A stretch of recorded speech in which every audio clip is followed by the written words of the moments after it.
This is the Yanks Go Yard podcast with Adam Weinrib and Thomas Carannante. Welcome to the Yanks Go Yard podcast. I'm Adam Weinrib alongside Thomas Carannante. Hey, what the hell's going on? It's Monday afternoon. Are the New York Yankees in money-saving mode? Are they in getting better mode? Retooling mode? Option gathering mode? They could bring back Juan Soto. They might not. That bidding war is going to take a really long time. They're not going to get any clarity on that over the next week, 2 weeks, 3 weeks. A decision at the winter meetings would surprise me, not stun me, surprise me. Probably not going to happen. So better get your ducks in a row before that. What you can't do is act like you're going to have an offseason that doesn't include Soto. And what you can't do is assume you're going to get Juan Soto either. So you got to be vigilant, act like you're prepared to pay him, but not make earlier decisions like you have to, but also don't make earlier decisions like you won't have to. Tough stuff. Anyway, New York Yankees decline Anthony Rizzo's option. Good. Is he coming back? Probably not, but we have to talk about it. Gerrit Cole opted out. And we might know by the end of this podcast whether he will be staying with the Yankees for an additional year, staying with the Yankees for the same number of years under reworked deal, or not staying with the Yankees at all. Felt like a formality that they would just give him that extra year. All of a sudden, they obviously have to prepare for the reality of Soto's contract. Even if they don't sign it, they are probably renegotiating at this moment in time. I think the fact that we are 2 days after Cole's largely anticipated opt-out and don't know any information beyond the fact that he opted out signals that they are having serious conversations about what that next contract could look like. Color me shocked if it comes to light that the Yankees and Cole had never spoken before this moment about what it would look like if he opted out and what would happen after that. But bottom line, Gerrit Cole not a Yankee right now. A lot of us expect him to be at the end of the day, but right now, 2 o'clock Eastern, November 4th, he is not. So we'll talk about what that means and how it happened and whether we should have seen it coming, and the answer to that is yes. But we will talk about all of that. Plus, the Yankees added a bunch of random guys to the 40-man roster, and everyone is trying to suggest replacements for Gerrit Cole, but all those replacements are pretty bad. So just a reminder that there's really no perfect solution here, unless the Yankees hit on like 7 moves in a row, which can be done. Doesn't usually happen. The more variables you introduce, the less likely you are to succeed at every single one of those variable checkpoints. So we'll talk about it all, and here to join me to talk through it. And again, tonight's the night. You're going to get some news later, but hopefully we get the whole podcast out before we have news. And if we don't, we'll talk about it live. It's Thomas Carannante. Thomas, what's up? Hey, I don't know. Yesterday was supposed to be the game 7 that we were all waiting for. Or was that Saturday? I don't even know. That was Saturday. How'd you guys like that, by the way? Yeah, it was great. The World Series. Yeah. Joe Kelly with some thoughts on. Joe Kelly came in game 7 and saved the game. Thank you, Joe. 102-mile-an-hour fastballs. He was right. We stink. Crazy how you can't really process the World Series, right? Like the organization can barely process it. It's right back into business. It's really wild how prepared the front office and the organization needs to be for changes, even after whether you're celebrating one like Dodgers right back to business after winning a World Series. Yankees right back to business, can't even process what they've done wrong, and not like they were going to anyway, because obviously it's evident that they don't care that much. Aaron Boone, the Yankees leaking Aaron Boone coming back to the team an hour after the World Series ended was just like, come on, dude. So I don't know what's to come. I really don't. I have very little feel for this offseason. You're seeing more and more that the Mets are just going to offer as much possible money as they can to Juan Soto, and it's going to come down to probably Soto's preference of, I guess, taking a little bit less money to be with a team that he prefers. And I don't know if he would prefer to be with the Yankees at this point. I really have no feel for it. And then there were these expected decisions to come with the contract options with Gerrit Cole, Luke Weaver, Anthony Rizzo, all that stuff before the full free agency snowball effect happened. So, yeah, I think it's best to start off with Rizzo. If the Yankees were going to do anything after essentially telegraphing the fact that they're giving Aaron Boone an extension, because you know that picking up his contract option for 1 year is not really feasible to have him go into 2025 as a lame duck manager. Mm-hmm. The next best thing they could have done was reject Anthony Rizzo's team option. Why? Well, Rizzo's time in New York, I don't think it's really debatable at this point, just didn't really work out. It simply didn't. He came over and was an infusion of just the most minimal form of life at the 2021 trade deadline when that team was sleepwalking throughout the entire season. Then he's brought back for 2022, has a really good year that year, but then the Yankees have that late season collapse and get swept out of the ALCS. Then he suffers that head injury last year. Cognitive impairment ruins the rest of his entire season. Gets injured, performs, mediocre to a mediocre manner to start off 2024, then gets injured, then gets brought back, still no power, still bad defense, gets injured again, gets brought back, still no power, still bad defense, and that was going to be a $17 million investment for this year. Instead, the Yankees paid the $6 million buyout. We don't know what's next year. We really don't, but at least it's showing that either the Yankees are drawing a line in the sand with Rizzo and saying, look, we're not paying that much money for you. There was a severe decline in your performances and it's not worth the money. Or they're saying, well, time is up here. We're going to go after another first baseman, no matter who that is, whether it's internally, whether it's maybe doing a platoon of Ben Rice and Oswaldo Cabrera, whether it's going after someone like Christian Walker. But at least this shows the potential willingness to make changes. I don't know. I have nothing against Rizzo in terms of who he is as a player and a person. It just didn't work out. And you have that World Series Game 5 highlight that's going to haunt everybody forever, whether you're Gerrit Cole, whether you're Rizzo, whether you're any of the other players who made mistakes in that inning. So if they have to part with anybody who's expendable at this point, it's Rizzo. And outside of his clubhouse influence, which I would suspect was valued, and his friendship with Aaron Judge, I just don't see there being a viable pairing here unless he was willing to take on a bench role, which I don't foresee that happening either. So I don't know how you feel about it entirely, but this was a move that needed to be made. It needed to be made early, and they needed to figure out what their next steps are with first base, which was a position that did not register a home run since July 31st. And that home run came off the bat of someone who might not be on the roster next year either. Yeah. And if he is, he's not a first baseman in DJ LeMahieu. Yep. Anthony Rizzo, all credit to him for playing through broken fingers. Yes. All credit to him for putting up patient and effective at-bats in the ALCS against the Guardians. Never the same after the head injury. Never the same after the head injury. Tentative around first base. We saw it in the biggest moment of the season. You don't want the biggest moment of your season coming down 3-1, trying to claw out of a 3-0 hole, but it was. Yankees win that game. They send it to LA, the World Series, and the biggest choke in the World Series of all time is at least slightly up for grabs. That moment led to a snowball, which led to that no longer being on the table. Anthony Rizzo has been strange defensively since that 2023 break in the action caused by Fernando Tatis Jr. steamrolling him on the base paths. Very good player. $17 million for next year is an exorbitant price to pay for a team that doesn't need to be making careful financial decisions, doesn't need to be moving $1 to $2 million around to make sure that they can accommodate a Juan Soto bidding war. But at the same time, they are going to be doing that, whether you like it or not. And second, they're not going to just act irresponsibly financially.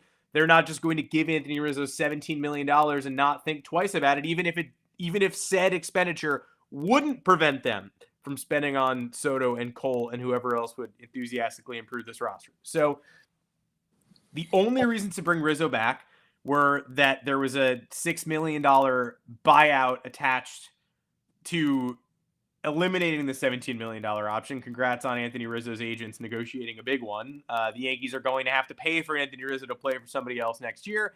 And so there was a chance that they were going to be like, well, if we're going to pay $6 million, we might, 17 versus 6, we might as well just pay the extra $11 million for the player. Or, we're going to have to pay 6 anyway. We might as well give him another $4 million on top of that. He can come back. We can save a third of the contract or whatever. I talked to Robert Murray, Fanside and MLB Insider, this morning about the possibility of Rizzo coming back anyway. He said probably not, and I say probably not. So I would expect the Yankees to, at the very least, have moved on from Rizzo and eaten that $6 million cost. To which I say, you going to eat the Marcus Stroman and DJ LeMahieu costs as well, or what's your deal? But either way, they're going to eat some money to move off Rizzo. And then the only other reason to bring Rizzo back was, Aaron Judge, dictating personnel. He loves Rizzo. They're loyal to Judge, etc. Aaron Judge is the captain of the Yankees, one of the best baseball players on earth, number 1 or 2 in that department, depending on if Shohei Ohtani is pitching. His personnel decisions this year were bleh. Alex Verdugo was him. Anthony Rizzo has long been him. He doesn't really use the Yankees hitting coaches. He ascribes to his own philosophy. It's a bit of an independent mindset type of thing, but the front office based a lot of offseason decisions around Judge's input last year, and it was the decisions that didn't really work. So great leader, strong leader. I'm not in the clubhouse. You've got people saying he's the best leader I've ever seen in pinstripes.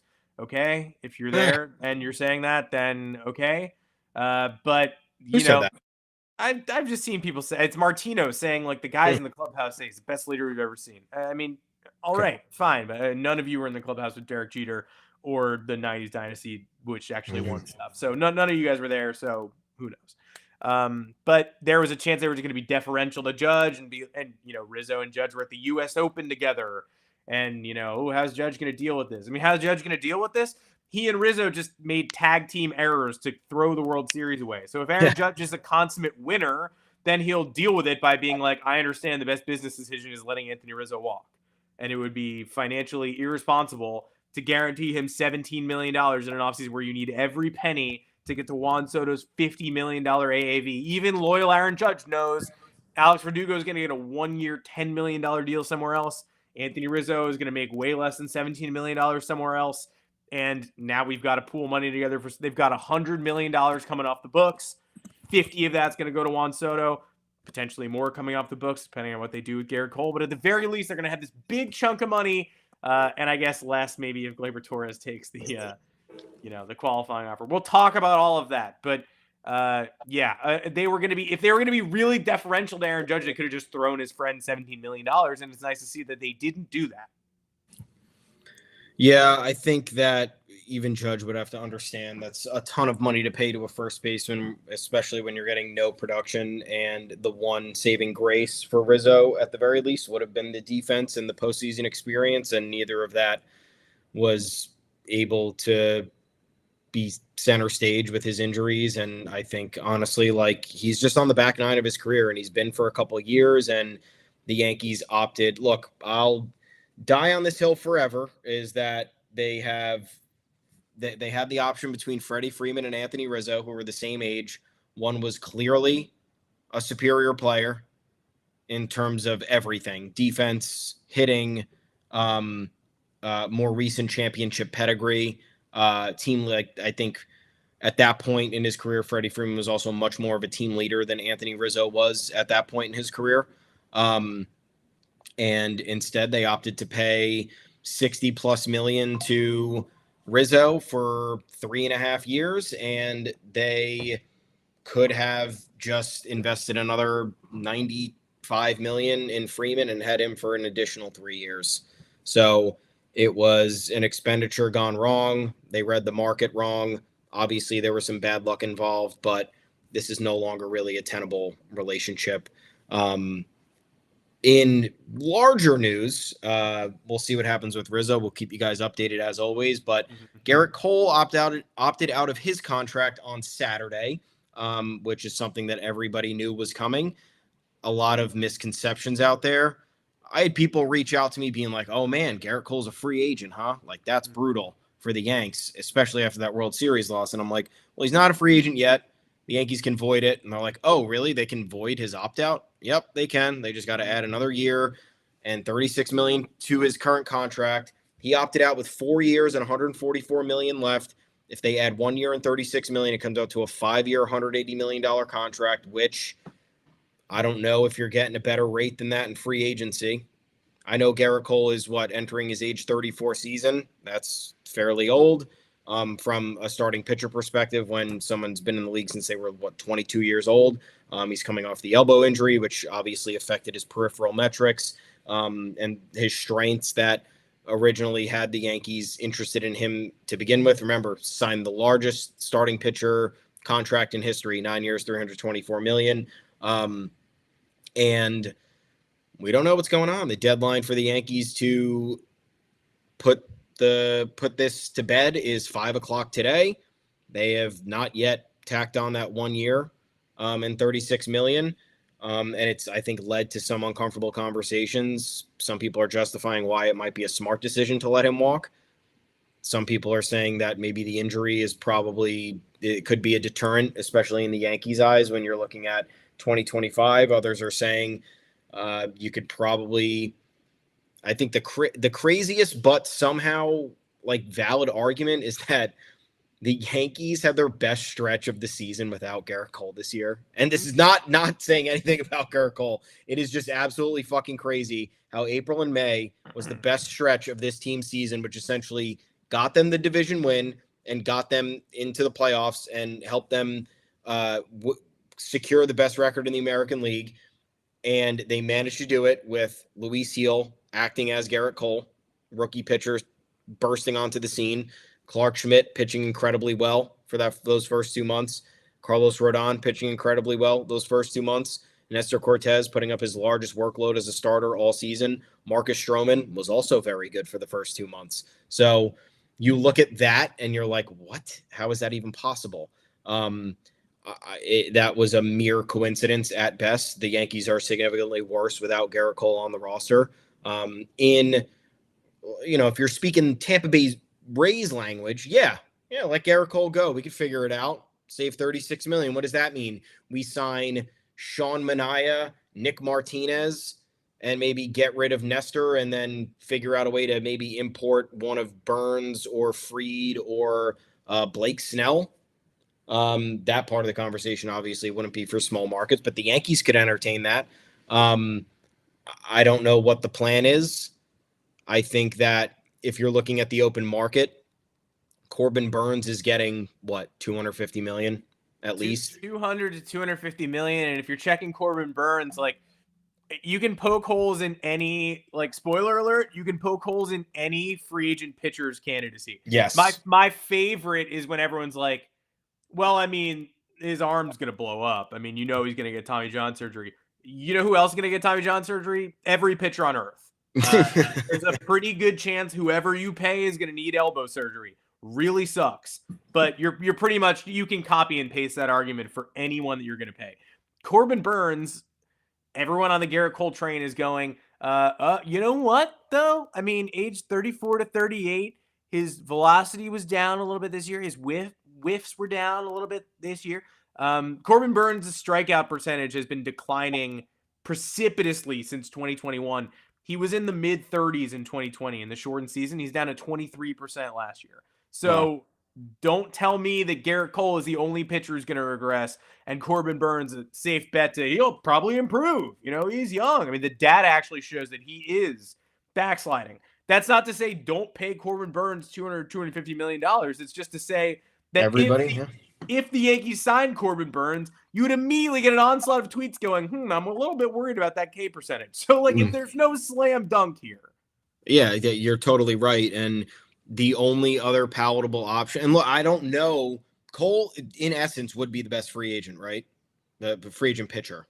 I think it's Cole and Burns, and Snell is a number 2 or a 3, but he's not an ace like Gerrit Cole is. Yeah, no. So Gerrit Cole is the best starting pitcher available if he were to become available, and the Yankees can get him for under market rate. 5 years, 180. Like Jacob deGrom got 185, and he was older than Gerrit Cole. So look at it that way. I don't know where you're getting a better deal than this. There's the other doomsday aspect of it where it's the Yankees got to pay Juan Soto, and they got to, they have some They have some concerning contracts, right? Like Giancarlo Stanton, as much as we love him as a postseason warrior, he's not a regular season contributor, really, at least to the degree where you would justify $25-30 million salary. DJ LeMahieu is dead money. Carlos Rodon should be making half of his salary with the way that he's been pitching the first 2 years of this contract. Marcus Stroman's now making this money that looks less and less desirable by the day, but that still doesn't open the door for the excuse to spend less on better talent.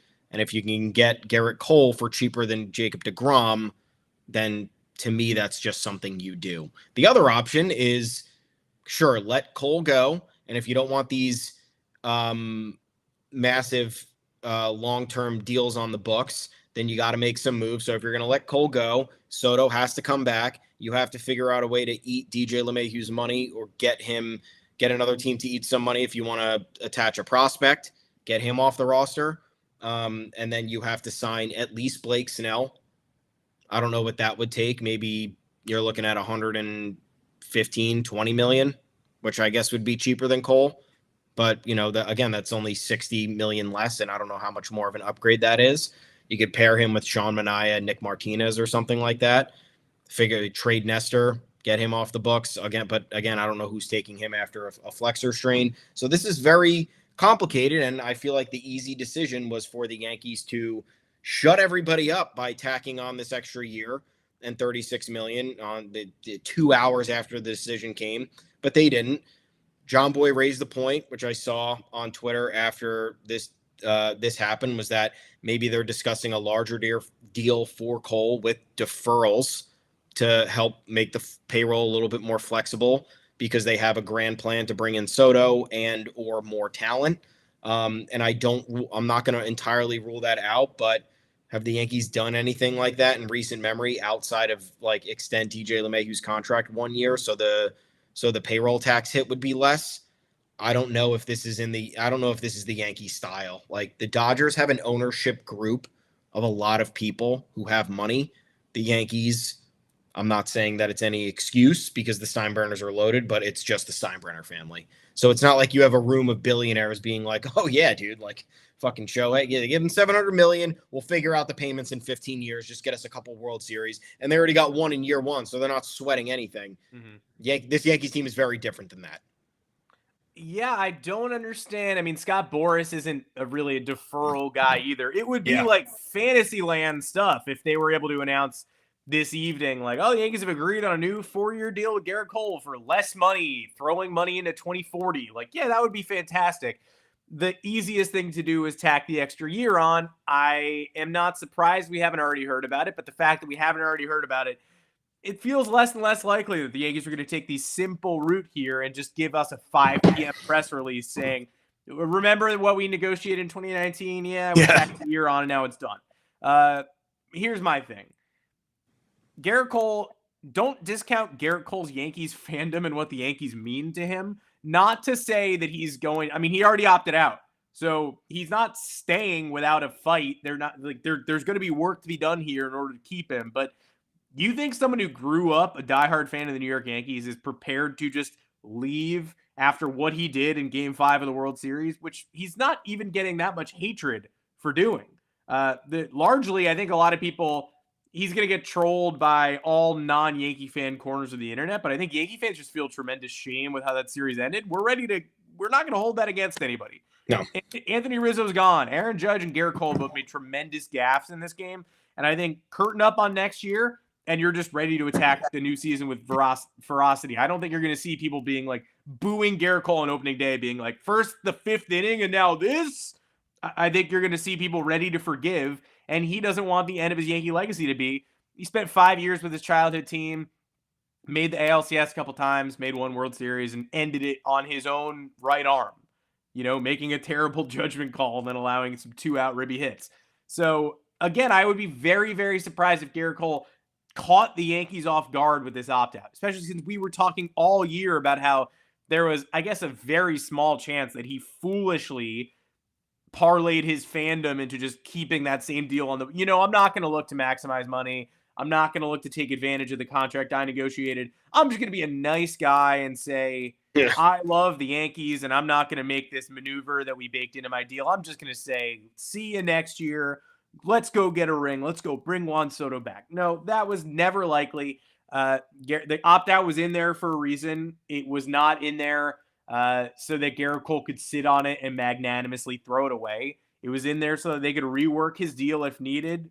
They could renegotiate, or the Yankees could just – the nicest thing Cole did was put that extra year on and just say, hey, you can invalidate this with this provision. That's rare for Scott Boras. That's rare for everybody. No one knows that. Like, that's why we had to explain what this opt-out even was to so many people, because that's not included in most opt-outs. So not surprised at all Cole opted out. A little bit surprised that we're still waiting for a decision here.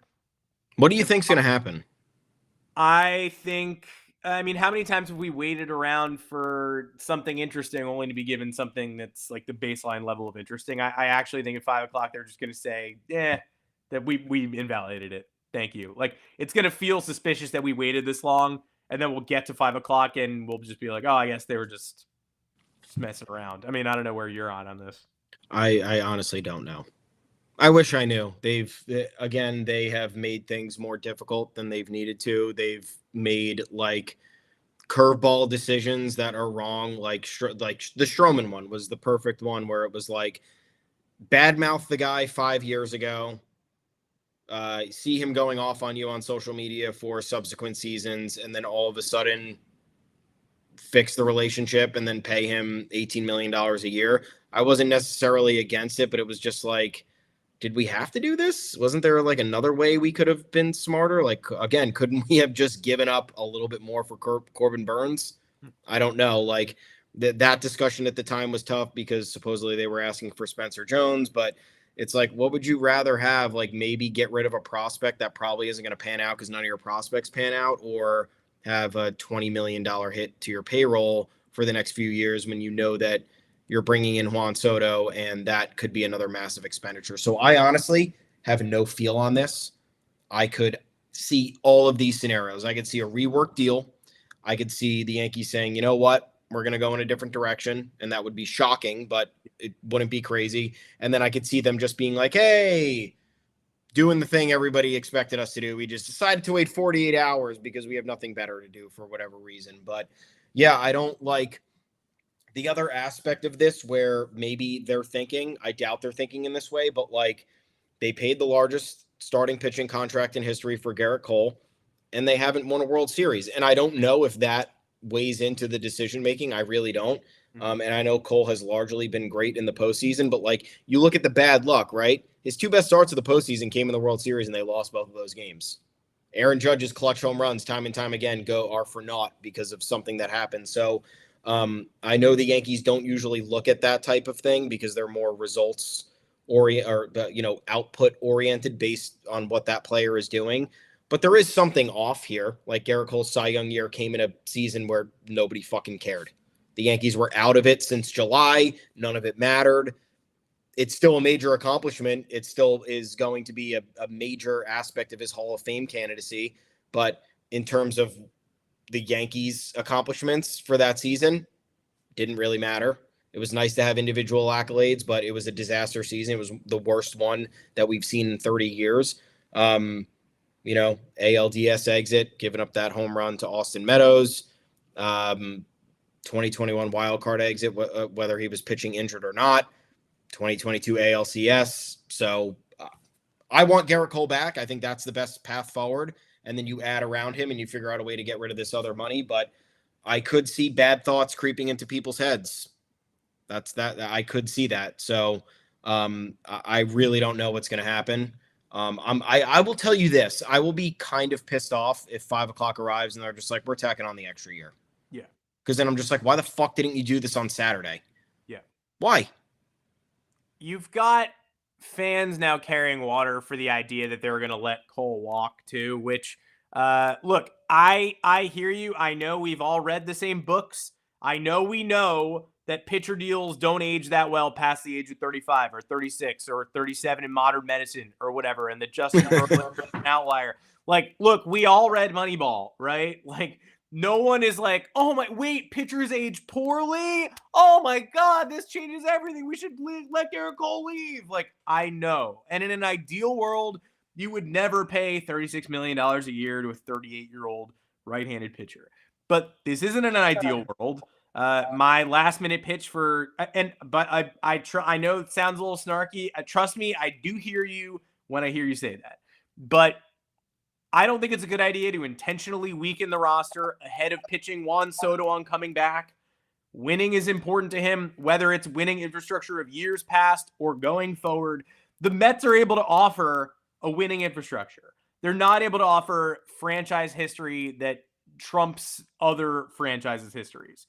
But who knows if that matters? What matters is winning moving forward. That is why the Yankees and Mets and Los Angeles Dodgers are supposedly the top contenders for Juan Soto services. Mix the Phillies in there, maybe a mystery team, whatever. The Mets have their foundation. The Mets have a GM who is forward thinking, who built last year's roster, who has Francisco Lindor locked up long term. The Yankees, it's a tougher case for them to make if they let Gerrit Cole leave and then have to go to Juan Soto and be like, here's our plan. We're going to talk to Corbin Burns. We're going to talk to Max Fried. We're going to talk to Blake Snell. You don't have any of them yet. Yeah. So Juan Soto's counter is like, but you had Gerrit Cole on your team for a pretty modest, expensive, but modest sum, and you decided he was going to leave. And our rotation wasn't exactly championship caliber last year to begin with either. Cole into Rodon, who made you nervous in the playoffs, into Clark Schmidt, who threw 2 or 3 or 4 innings every playoff start, into Luis Gil, who was starting playoff games by accident. Nestor Cortez was in. Marcus Stroman didn't pitch all playoff long. Like, that wasn't a championship caliber rotation. No. The Dodgers were able to survive that because their bullpen's insane. And they have 5-6 guys throwing 100 miles an hour in every game. Yankees didn't have that. Yankees had 3 reliable bullpen arms.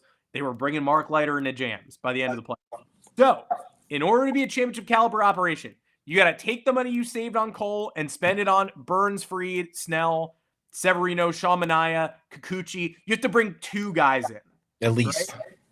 You've also got to bring Tanner Scott in and another reliever that's a high-profile, known name, and another reliever that you uncovered. And you got to bring swing and miss into the bullpen. You might need a second baseman. You definitely need a first baseman. You need to add power. You need to replace Alex Verdugo with Jason Dominguez and hope that goes well. You need to build out a bench with intentionality. You need to get rid of Trent Grisham. You need to get rid of DJ LeMahieu. Introducing more variables on the roster when you have to hit on all of them to improve from a team that made the World Series but wasn't very competitive in the World Series, not my favorite thing. So I would rather go into a Juan Soto meeting and say, we have Gerrit Cole, long-term, he's going to retire a Yankee. We're prepared to spend on additional pieces to improve this roster around you, but we'd like you. Rather than saying, hey, you saw we got rid of Cole, that was to save money for you. What's the second part of the plan? I don't know. Look at the free agent market. Who do you like? We'll start, we'll start bidding on people. We'll get some of them in here. What do you want from us? Like, the more uncertainty you introduce, the worse your free agent pitch gets. And that's how you end up doing something like, hey, it's the freaking gift of the Magi. Like, oh, I got you a hair tie, but you cut off your hair for my Christmas gift or whatever. Hey, Juan, we declined Gerrit Cole. Now we have more money for you. Oh, wait, you left also. Okay, now we have more money for Jacoby Ellsbury. Like, it's very easy to get late in the offseason with money burning a hole in your pocket. Oh, we saved money from Cole for Soto, but Soto didn't want it either. Now we got to spend on some guys who aren't as good as Cole and Soto right now, and they're going to age too. People tricking themselves into thinking that there's the magic aging. Gerrit Cole's the only free agent who ages, right? Corbin Burns will be great forever. Don't look at that K percentage. Max Fried will be great forever. Like, Cole will age poorly, but the rest of these pitchers entering free agency, they'll be perfect. They'll never be damaged. It's just a trick. I understand you don't want to pay an aging pitcher. I hear you. And in a vacuum, no, you don't want to do that. But in an offseason where you're trying to sell Juan Soto on your franchise's vision, saying goodbye to last year's Cy Young just because you wanted to spend his money on other people, and those other people include Juan Soto, it's Peter Griffin in the mystery box. It's like it could even be a boat. Like, you could just have Gerrit Cole on your roster right now. So yeah, you're right. I mean, if the end of this is just I don't know why we took 48 hours to do this, but we did the thing. That would it would be somewhat disappointing. Just annoying. Uncreative and mostly annoying. Yeah.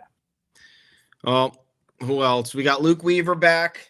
Weave dog. In case you guys, I know we talked about Rizzo already, but Weaver was the easy pickup for this team to make. As everybody, was it 2.5 million for next year or something? 5 million. So easy, 2.5. Yeah, a joke. They rejected Lou Trevino's option. Remember him, the reliever? He got Tommy John in 2023. The Yankees paid him 1.5 million to come back for 2024 in hopes that he would contribute down the stretch, maybe provide some high leverage innings when needed. His rehab, surprise, surprise, went off the rails and he never came back. He had a team option for 5 million, which was probably hinging on his ability to return and contribute and show the Yankees he still had something left in the tank. The Yankees were not paying 5 million for somebody who did absolutely nothing last year and cannot project for next season. So that's where we stand with those guys right now. I don't think there have been any other options, right? We're not waiting on anything else. No. But there's arbitration non-tender potentials. Yeah, it's the qualifying offer and the non-tender guys. So qualifying offer, the Yankees are going to extend one to Juan Soto. Spoiler alert. So they'll get draft compensation if he leaves. But they might have the most up for grabs qualifying offer in baseball today in Gleyber Torres. Because almost all of these qualifying offers are like, we're going to offer $21 million for next year to the 7 or 8 or 10 best free agents in baseball. And then those free agents are going to say no. And then they're going to hit the open market and have a draft pick attached. Gleyber Torres is interesting. He got nominated for the Silver Slugger at second base today in the American League. Feels crazy. That feels crazy, but he's a top tier offensive second baseman in the AL, especially after his second half. I guess that's how people view him. He's long wanted to return to the Yankees. He's been saying that. And it felt like not a chance in hell for all of 23 and April and May and June and July. And then leadoff Gleyber happened. And now all of a sudden, long-term deal in New York. Still, I feel like no chance in hell of that happening. But floating a 1-year, $21 million deal to someone who would probably get like 3 years for 50 on the open market right now. If you float it, I think he takes it. And I think you're happy with that if he does, but then Jazz Chisholm out of position again for another year. Caleb Durbin is a guy who a lot of people like. He's currently swiping bags every day in the Arizona Fall League. I'm hesitant about going into 2025 with a rookie at second base, but he could also play short. You can move Jazz over there. Look, I like it. But I'm having a hard time summoning really strong feelings on this because I think if they get Gleyber Torres back for 1 year with no long-term commitment, that doesn't really upset me either. I think that's fine. I think you saw a lot of brain farts throughout the year and then fewer as the year went on. And then he was one of their best players in the last month and a half of the year. And then another brain fart in game 1 of the World Series. Not the only one who farted in that series, but he sure did. End of the day, if they extend him the qualifying offer today, I think he takes it. I think I can go okay, and I can be satisfied with 1 more year of Gleyber Torres. But yeah, I don't know. Do you think they're actually going to give it to him? And if they do you think he takes it? Another thing where I don't know, because again, an impossible situation where it was like Gleyber Torres essentially showed you since 2020 that it's just over in some he's a good major league player. He's someone who is definitely a starting second baseman, but like in terms of what the Yankees need, it's just not it. Like he's declined in production, whether it was because of the juice ball or not. Power's essentially disappeared. Defense is still not where it should be for a 7-year MLB veteran. And I think it would just be irresponsible for the Yankees to be tricked based on what he did for the final 6 weeks of the season, because you have years, again, 2020, 2021, 2022, even 2023, bad first 3-4 months, and then really good last 2 months when it didn't matter. And then everyone's like, oh, look at his OPS plus. It's actually a 118. Yes and no. Like, same thing with all these other guys stat padding. And then you look at the totality of the numbers, and there's a lot left to be desired when you're watching on a night-to-night basis. So I'm not disregarding Gleyber Torres as a major league player, but if you're talking about allocating funds properly, 20 plus million for him for 1 year, even if it's just 1 year, is a lot. I understand he was not one of the issues technically down the stretch, but he did disappear in the World Series. I think that that's something to note. Definitely not a long-term option. I have no problem starting the year with a rookie second baseman as long as the rest you got to fix the rest of the roster. Get a third baseman, get a first baseman, shuffle the outfield the way that you need to, and then you're good. Then you can afford to have a gap here and there. But having however many Jazz Chisholm goes to second base, and then you just, Durbin becomes your utility guy off the bench, if that's how you want to introduce him, and you find yourself a third baseman. So I don't know. I just know that the relationship with Gleyber is just no more in my eyes, at least. And I think being tricked off of 6 weeks of production, even though he did rise to the occasion, there was no discounting what he did. He rose to the occasion when the team needed him and was very much a spark plug through the end of the year, kept the team afloat, helped them win a division, and then helped them get to the World Series. But I still don't, the way that he performed through the middle of August offers me no confidence for the future. Like, even if it is just 1 year, what are you going to get? Are you going to get a red hot Torres in the first 2.5 months and then he disappears for the rest of the year? Or are you going to get a situation where he disappears for the first half of the year plus, and then your team's treading water, and then he turns it on, and then it's too late? Like, this team needs more consistency, more discipline, more people with their heads in the game, and I just don't think Gleyber Torres fits that profile. Now, the only way I would be up in arms over this is if he signed to a long-term deal, because that's just showing an unwillingness for this team to shake things up and move on and figure it out. If he signed for 1 more year, fine. Like, you have your second base option and you're feeling more comfortable about it, but then that creates an issue. Like, do you want Jazz Chisholm playing an entire year at third base? I know he did well there, but he's not a full-time third baseman. Bing, bing, bing, bing, bing. And if Juan Soto has to play right field, like, that's already a defensive downgrade and it's not good. So, like, what do you do with Aaron Judge? Do you move Juan Soto to left, put Judge in right, and Dominguez goes to center? Like, I don't know. I think all of these other situations need to be figured out before, like, in your head at least. The Yankees need to have a plan in their head before they say, all right, we're going to give Gleyber the qualifying offer. Giving him the qualifying offer is a risk because I think there is a decent chance he accepts it, because in the end, his numbers for the season are not good enough to entice a team to give him, 80 to 100 million, if that's what he's looking for. Maybe another team does do it. I don't know. But his argument is not ironclad by any means. And the way that which the Yankees went out at the playoffs, I think it's a simple fix for a team to go, oh, how did Gleyber perform in the World Series when they had a historic meltdown? Oh, he did. He actually contributed to this because he did absolutely nothing offensively. Okay, then, yeah, we'll pass. And again, they have 4 years of evidence to look at, mostly not helping Gleyber's case. So I prefer just clean break, let him go, see what he can get in free agency. I don't think it's going to be, I think there's a world in which he goes to free agency, is underwhelmed, and then says, hey, what do you guys want to do? And maybe the Yankees work out a 1 to 2 year deal. That's not anything crazy. That's below the qualifying offer value. What do you make this year? 15 million? Made a lot. I feel like it was 17. Yeah. Well, either way, I don't think it merits that big of a raise after what he did. Like, if he was in arbitration, I'm not sure that number's going up 6 million. I was wrong. It's 14.2. Okay. Yeah. So, I mean, 15, 16 million a year for him. Like, I think going up almost $7 million in a raise for what he did, even if it's for 1 year, doesn't really make a whole lot of sense. But the issue here with this Yankees team is, again, figuring out ways to upgrade the roster and change out the old guard. And you're not doing that with core players, right? You shouldn't do that with Gerrit Cole. You shouldn't do that with Aaron Judge. You shouldn't be doing that with, I don't even know who's been here for longer. Like, you have to, if they have the opportunity to do it with guys who have not propelled this roster over the last few years, then they have to do it. Gleyber Torres was a barely above replacement level player for the last 4 years.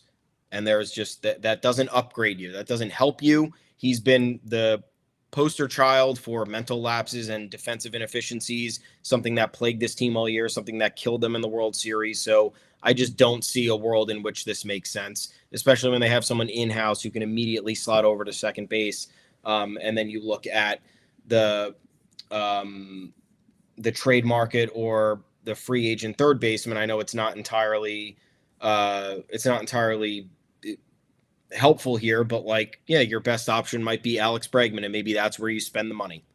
And then you have a full kind of juggernaut infield at that point, and you can move on and introduce a new identity. But like Gleyber Torres just continues to prolong the inevitable.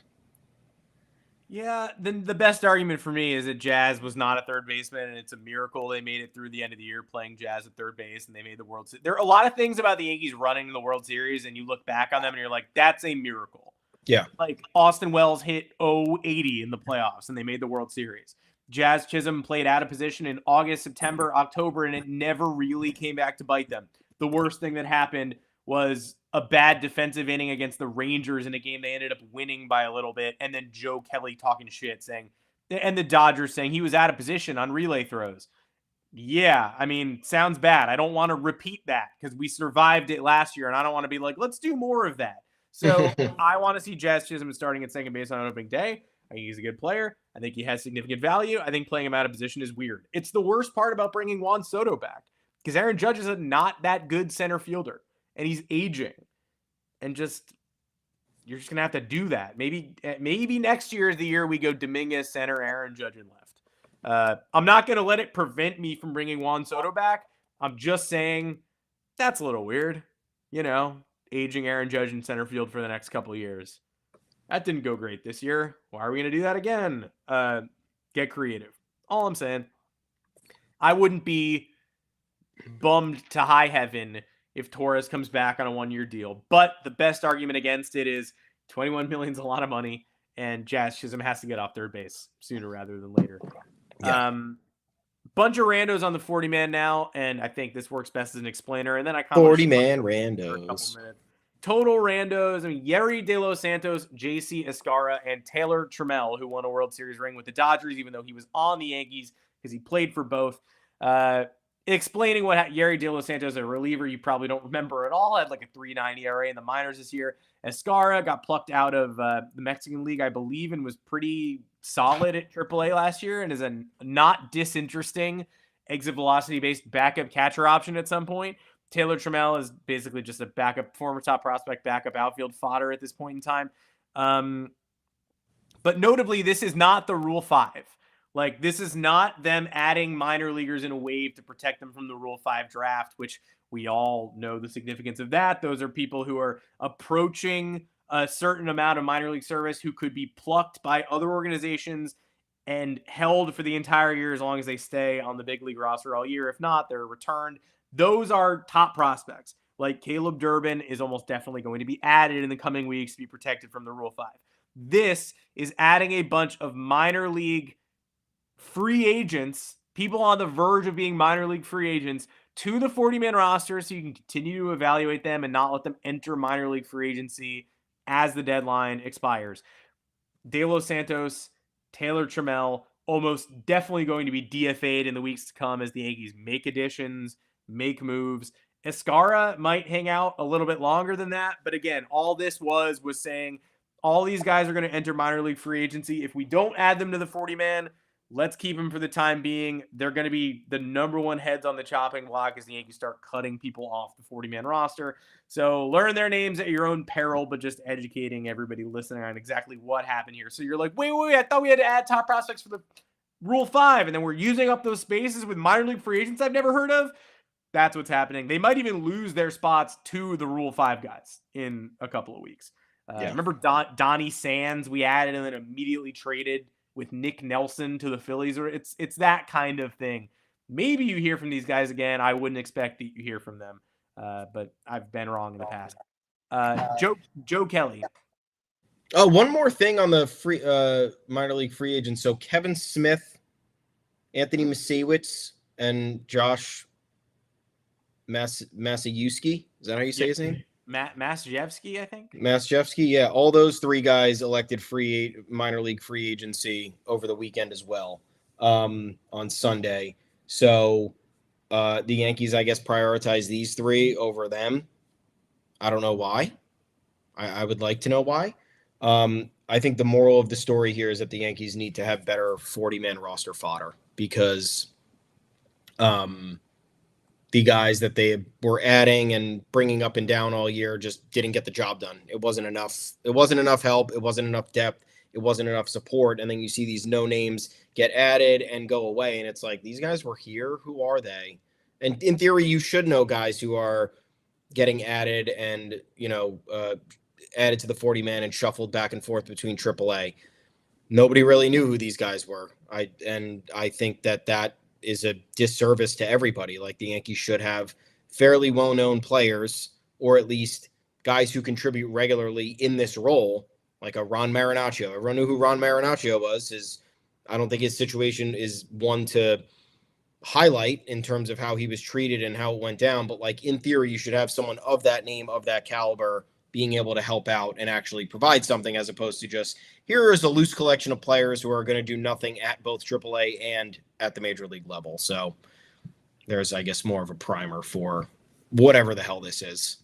Loose collection of guys. Well, one player who believes that we should be welcoming more randos onto the roster because it might help change the flow is Joe Kelly of the Los Angeles Dodgers, who, the worst part by far about the Yankees losing the World Series in the fashion they did is that it would have been really nice to just shut people up all over this app, all over the Twitter app, and apparently that extends to actual Major League Baseball players. Joe Kelly shut the hell up challenge.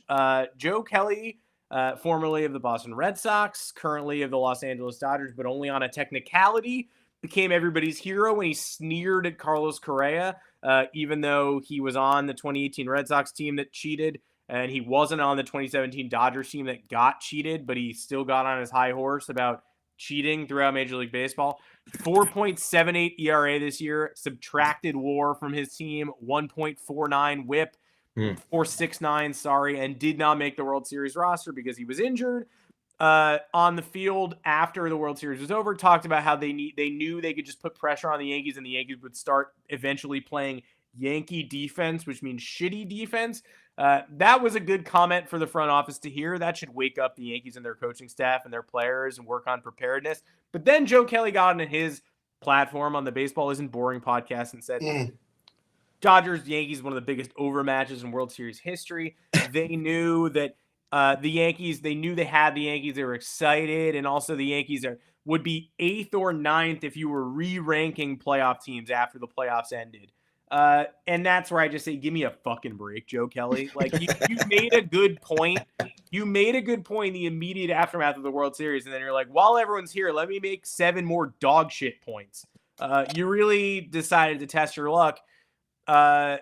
The Dodgers it was such an overmatch, right? It was such an overmatch that the Yankees statistics were actually preferable to the Dodgers at the end of this.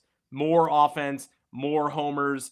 It was such a mismatch that the Dodgers, took advantage of a couple meltdowns and won in 5. But the numbers show dead even series, and the Yankees actually should have had an advantage. The Yankees pitched better. The Yankees bullpen was better. 5 unearned runs and a Freddie Freeman grand slam changed everything. So you won the World Series again, but no need to pretend this was a lopsided mismatch. The Yankees, playing as poorly as they played, actually outmatched you head-to-head in a number of important statistics.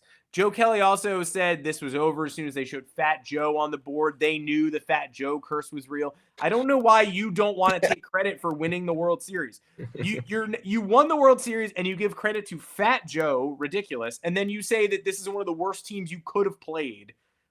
No credit to yourself? Well, I know why you didn't credit yourself, because you didn't fucking play, but no credit to your teammates for winning the World Series. You just have to say this team is the 8th or 9th best team in the postseason at the end of the day.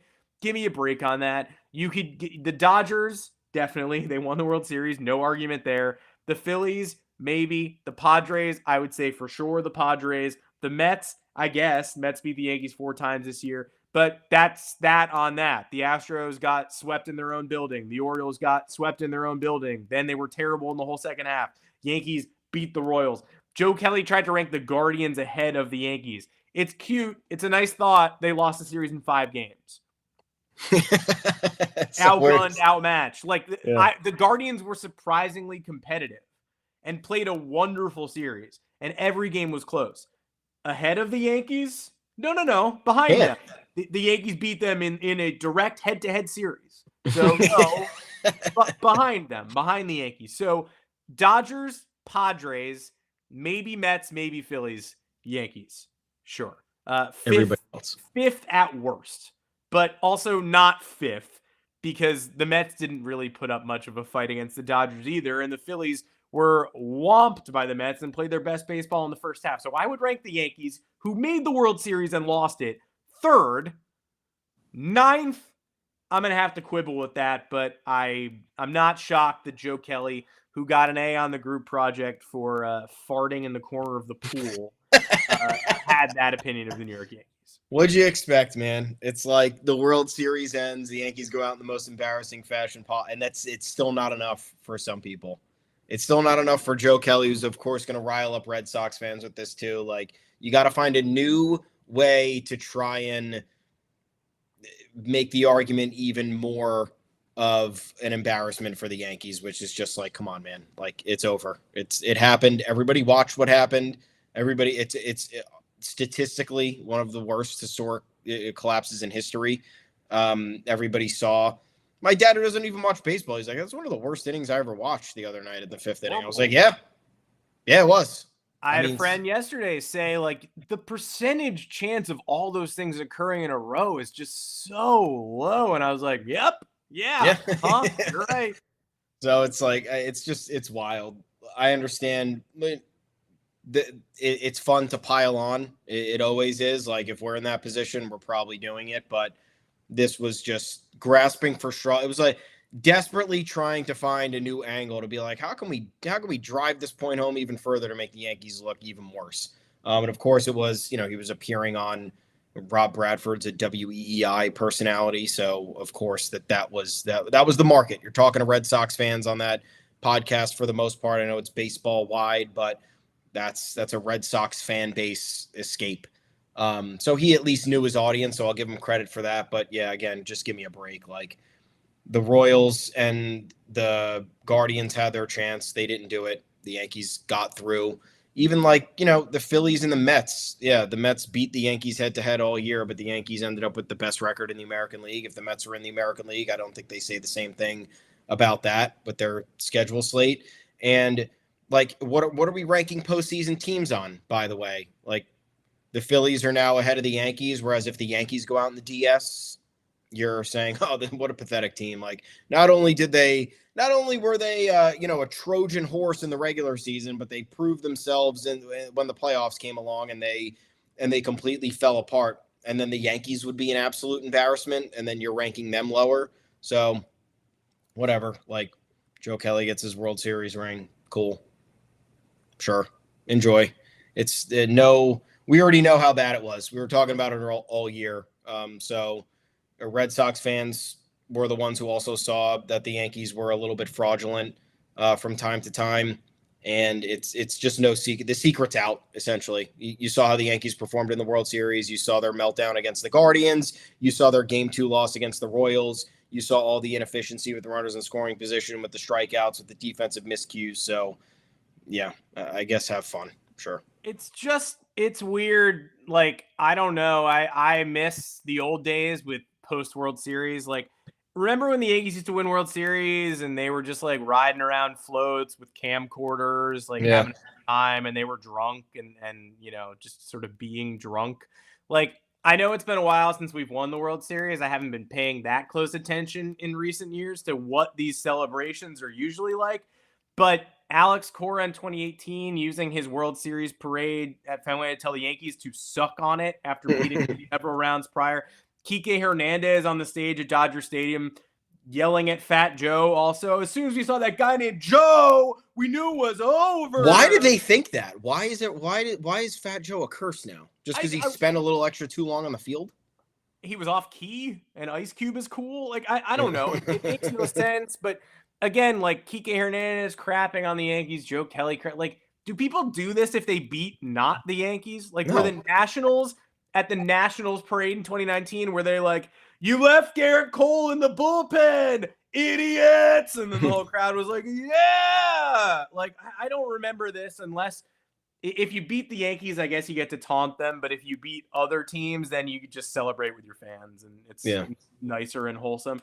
Either way, I hope to win the World Series soon so that I can find out what proper celebration etiquette is these days. Thanks for sticking with us. Today on the show, we'll be back on Thursday afternoon, 2 o'clock Eastern. We still don't have a Gerrit Cole decision at this moment in time. It'd be nice to have one, but we do not have one.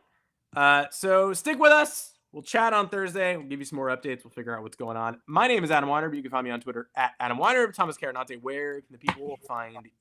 I am at Tommy's_takes. We are both at the official Yanks Go Yard account at Yanks Go Yard FS. Please like and subscribe to this YouTube channel. It's a good time. We'd love to have you. Come on in, comment. We'll have some fun. Head on over to yanksgoyard.com. That's where you're going to see the most of us this offseason. We're going to get the news out to you as quickly as possible. We're going to have a lot of opinion pieces, a lot of trade rumors, speculation, and all that for you to stay up to date with everything New York Yankees related. Offseason is going to move fast. GM meetings start tomorrow for the next 3 days. So there's going to be some traction on things with free agency beginning tonight. I don't think the dominoes are going to really start. The heavy hitting dominoes, at least, are going to start falling until the winter meetings, which are in about a month. But that gives us all of November to speculate, man. We're going to have a fun time. Hopefully it's a little bit less stressful than it's been in previous years. But we're here for you. We're here for the content. We're here for the interaction. Thank you guys for tuning in. We'll talk to you again on Thursday, 2 p.m. Eastern live right here. I mean, there's no way there isn't significant movement here, so no better time to stay tuned to the Yanks Go Yard podcast. We're going to be talking about a lot of stuff for a team that did just, despite what Joe Kelly says, make the literal World Series. So they're going to be a focus of the offseason. They're going to be worth discussing.